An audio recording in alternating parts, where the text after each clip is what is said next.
Então, pessoal, vamos lá para o nosso case, então, né? Com esse case, eu espero que vocês tenham uma ideia clara do impacto do Kaizen no dia a dia e um pouquinho de como que a gente sai do estado atual que está hoje para a gente implementar um Kaizen e colher esse impacto na empresa que você trabalha.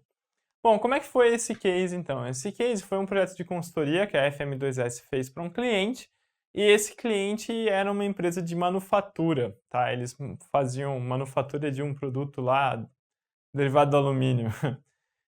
Então, o perfil da empresa era mais ou menos essa, uma empresa de manufatura, tinha cerca de 700 funcionários no Gemba, então 700 funcionários de produção. Além, lógico, de administrativo, não sei o que, mas eu coloquei aqui o Gemba para ter o tamanho, né, porque foi um projeto de Gemba, isso daqui. A motivação inicial era a expansão da empresa. Essa empresa tinha crescido muito as suas vendas e a sua produção diária não estava conseguindo dar conta do que já tinha vendido, né? Então, o diretor industrial e os gerentes da área industrial, todos eles tinham uma noção que eles precisavam melhorar essa produção. Então, era em cima da produção, do indicador. Eles tinham noção também que tinha muitas ineficiências no processo produtivo deles e, por via das dúvidas, eles foram lá num seminário, né, de uma instituição lá que eles faziam parte, e eles viram lá bastante falando de Lean. Não, porque o Lean é ótimo, o Lean aumenta a produção, o Lean não sei o que, o Lean não sei o que lá. Eles falaram assim, pô, legal, eu quero implementar o Lean. Eles tinham uma boa noção do que era o Lean, tá? Mas eles não tinham uma plena noção de como é que ia implementar, enfim. Daí eles contrataram a gente para ajudar nessa implementação do Lean. A gente foi contratado não para fazer um Kaizen, mas para implementar o Lean.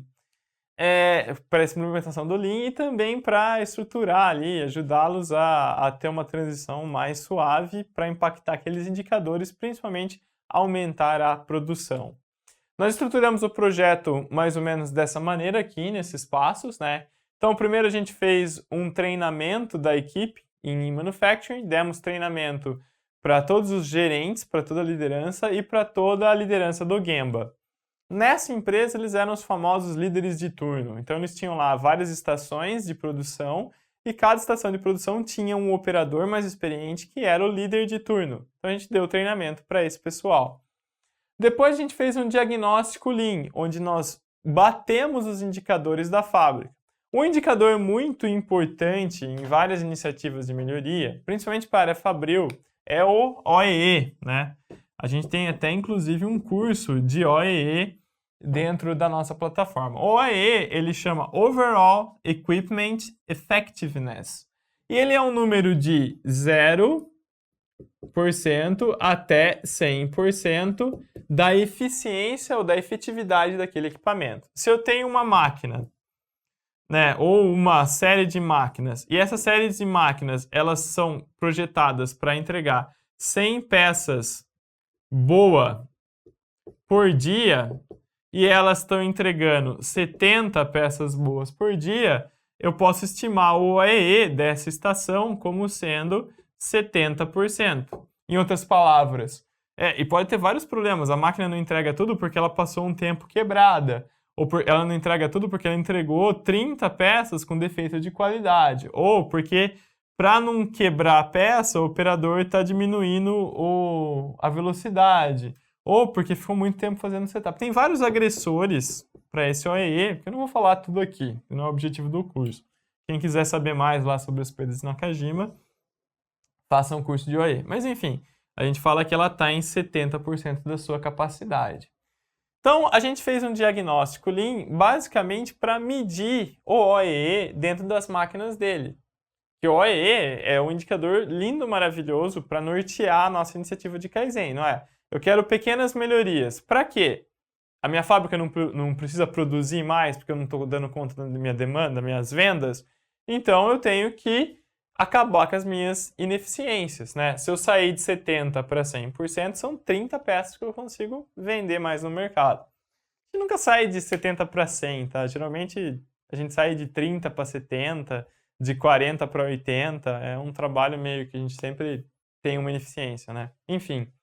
Então a gente fez lá um diagnóstico Lean para medir isso daqui, construímos um VSM, né, que é o mapa de fluxo de valor, a gente também tem um curso de VSM, para ver ali onde que a gente poderia atuar primeiro, onde que era o gargalo daquela fábrica, que ia aumentar a produção de maneira global. Daí a gente planejou o programa que era o quê? Implementar Kaizen numa área de referência que era a minha área gargalo. Então, eu sei o OEE, eu sei que eu quero impactar o OEE. Eu sei qual é a estação de trabalho que é gargalo. Então eu vou alinhar todo mundo que trabalha aqui para melhorar esse OEE aqui, certo? E trazer um resultado rápido. Uma vez que eu implementei na área de referência, e é legal que essa área de referência tenha resultados rápidos, porque com resultados rápidos eu consigo vender o programa para as outras áreas e manter a continuidade do mesmo, eu consigo também ali na área de referência melhorar a eficiência global. E depois a gente ia expandir esse programa para as outras áreas. Começa pela área de referência, com cuidado, um ambiente mais controlado. A hora que viu que deu certo, a gente passa para a fábrica inteira, certo? Então, a ideia central era implementar algum tipo de Kaizen e a gente usou a implementação do Kaizen, né, no dia a dia, né, na gestão da rotina. O que a gente fez mais estruturadamente, a gente criou um quadro de gestão à vista, onde eu tinha a meta, que era basicamente a produção, e ela era tirada em cima de uma melhoria de OEE, né? Então aqui, ó, em vez de eu falar que a minha meta é produzir 70%, eu falo que a minha meta é produzir 70 peças. Se a minha capacidade total é 100, então eu tenho ali a capacidade total, sei quanto que eu vou... É lógico, essa capacidade total também a gente calculou, tem algumas maneiras de calcular, não vou entrar em detalhes. Então a gente colocou ali o status da meta como sendo a produção em cima do OEE. Daí a gente mudou a rotina do líder de turno. Aqui eu tenho o líder de turno fazendo a reunião no começo de turno, onde ele mostra lá a meta e pede, quais são as anomalias? E no final do turno ele faz uma reunião muito parecida e ele vê o que teve de problema e tenta corrigir esses problemas com mudanças pontuais no Gemba, né? Então a gente colocou ali, ó, acompanhamento do líder e mudança de sua rotina, Gemba Walk dos gerentes com utilização de um checklist, tá? O gerente também passava por aqui auditando, vendo se o líder estava fazendo as coisas corretamente e ajudava ele na implementação das sugestões. E utilização de quadro de produção, metas, anomalias e sugestões. E a gente também fez mudanças pontuais, que foi a implementação das sugestões, né? Para mitigar os desperdícios. Aqui estão alguns exemplos muito interessantes, né? Do que aconteceu lá. Então, ó, utilização do quadro de gestão. Então, aqui está o quadro com os indicadores, as anomalias, né? E as sugestões. E, por exemplo, algumas mudanças pontuais. Tinha lá, ó, delimitação do local para a máquina de solda, evitando o desperdício de tempo do operador na busca para a máquina. O cara perdia horas procurando a máquina, vendo que a máquina não estava funcionando. Tipo, ele parava a máquina de produção, que era o setup, né? Ele ia trocar de produto A para o produto B, e daí ele ia ver a solda. Daí ele ficava meia hora procurando a solda. Daí ele, quando achava a solda, via que a solda estava quebrada. Daí mais horas esperando a manutenção vir arrumar a solda. Não. Foi criado um espaço que a solda sempre estava ali e a manutenção mudou a periodicidade para garantir que aquela solda funcionava.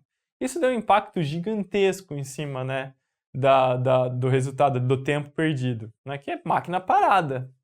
A outra, delimitação do local do carretel para evitar tempo de aguardo do empilhador, né. Eles viram lá que várias vezes a máquina ficava parada por causa de falta de empilhadeirista. Então o empilhadeirista estava procurando estoque, ou até mesmo o empilhadeirista não sabia que aquela máquina precisava de transportar, né, tirar da saída e colocar uma matéria-prima lá, sei lá, trocar o carretel, né, onde ele enrolava o produto. Então, algumas soluções simples, eles colocaram aquele giroflex, sabe aquela luzinha, né, aquele sinalizador que mostra. Então, tem o sinalizador e o empilhador sabe que ele tem que ir para lá. Antes ele não sabia e o pessoal da máquina ficava esperando o empilhador, o empilhador ficava esperando o pessoal da máquina, não se falava. Então, essas medidas simples implementadas no Gemba é que fizeram uma baita de uma diferença. E qual a diferença, né? Aqui a gente tem o OEE em cima de duas estações de trabalho. Então a gente tem lá, antes como é que ficava o OEE, né? Então aqui eu tinha lá o OEE trabalhando em torno dos 40% no começo do ano e chegava até a 60 e poucos por cento no recorde de eficiência, né? E uma média ali em torno de 40%, né? 49%, aqui sendo 50%. Isso daqui está medido por dia, né? Nos vários dias. A hora que a gente implementou, rapidamente o OAE saiu desses 40 em média, depois implementado, para bater lá quase 70% e manter uma média de 60%. Então a gente saiu lá de 49% para 61% em uma semana, implementando isso daqui. Custo zero, né? Quanto custa uma lousa? Não é custo zero, desculpa, tem o custo da lousa e do canetão, tá? Nessa empresa eu já tinha uma lousa perdida em algum lugar e eu aposto que você também pode ter uma lousa perdida em algum lugar na sua empresa.